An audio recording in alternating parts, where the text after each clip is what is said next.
ಇಲ್ಲಿ ಒಳ್ಳೇದು ಕೆಟ್ಟದು ಅಂತ ಕೂತ್ಕೊಂಡು ಡಿಸೈಡ್ ಮಾಡಕ್ ನನಗೆ ಟೈಮ್ ಇಲ್ಲ.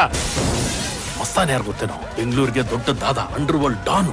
ಇಮ್ಮಿಡಿಯೇಟ್ ಆಗಿ ಊರ್ ಹೊರಟ್ಬಿಡೋ. ನೋಡು, ಅದು ನಿನ್ ಬ್ಯಾಗ್. ಒಡವೆ ಸಿಕ್ಕಿರೋದು ನಿನ್ ಬ್ಯಾಗ್ ಅಲ್ಲೇ. ಬಂದಾಗ್ಲಿಂದ ಆ ಬ್ಯಾಗು ನಿನ್ ಹತ್ರನೇ ಇತ್ತು.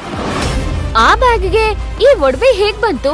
ಅದಕ್ಕೇನ್ ಕಾಲಿದ್ಯಾ ಓಡೋಡ್ ಬಂದು ನಿನ್ ಬ್ಯಾಗಲ್ಲಿ ಬಚ್ಚಿಟ್ಕೊಳಕ್ಕೆ?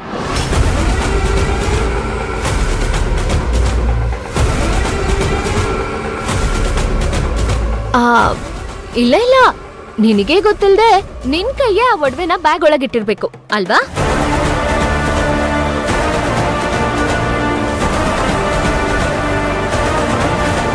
ನಂಗೇನ್ ಗೊತ್ತು? ನಾನೇನ್ ಭಿಕಾರಿ ಅನ್ಕೊಂಡಿದ್ಯಾ ಕಳ್ತನ ಮಾಡೋದಿಕ್ಕೆ? ನನಗ್ ಬೇಕು ಅಂದ್ರೆ ನಮ್ ಡ್ಯಾಡಿ ನನಗ್ ಎಷ್ಟ್ ಬೇಕೋ ಅಷ್ಟು ಜ್ಯುವೆಲ್ರಿ ತಂದ್ಕೊಡ್ತಾರೆ. ಅಷ್ಟೆಲ್ಲ ಇದ್ಮೇಲೆ ಕಳ್ತನ ಯಾಕ್ ಮಾಡ್ಬೇಕು? Will you please shut up?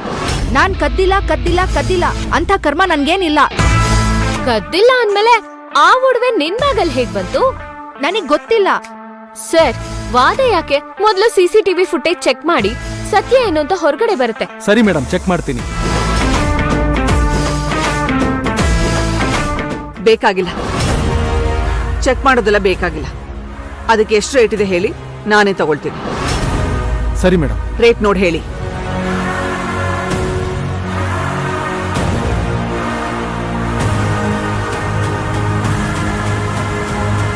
Madam 3 lakh ಆಗುತ್ತೆ. ಸರಿ, ಆ 3 ಲಕ್ಷ ನನ್ನ ಬಿಲ್ಲೆಲ್ಲ ಆಡ್ ಮಾಡಿ ಆ ಒಡವೆನೂ ಪ್ಯಾಕ್ ಮಾಡಿ. ಸರಿ ಮೇಡಮ್. ಅಪೇಕ್ಷಾ, ಈ ಒಡವೆನ ನೀನ್ ಇಷ್ಟಪಟ್ಟಿದ್ಯಾ ತಾನೆ? ಇದು ನೀನೇ ಇಟ್ಕೊಂಬಿಡು. ನನಗ್ ಈ ಒಡವೆ ಇಷ್ಟ ಇಲ್ಲ. ನಾನ್ ಇಷ್ಟಪಟ್ಟಿದ್ರೆ ನಾನು ಇದನ್ ತಗೊಳ್ತಾ ಇದ್ದೆ. ಹಾಗಾದ್ರೆ ಸುಮ್ನೆ ತೆಗ್ದು ಬ್ಯಾಗಲ್ಲಿ ಇಟ್ಕೊಂಡ್ಯಾ?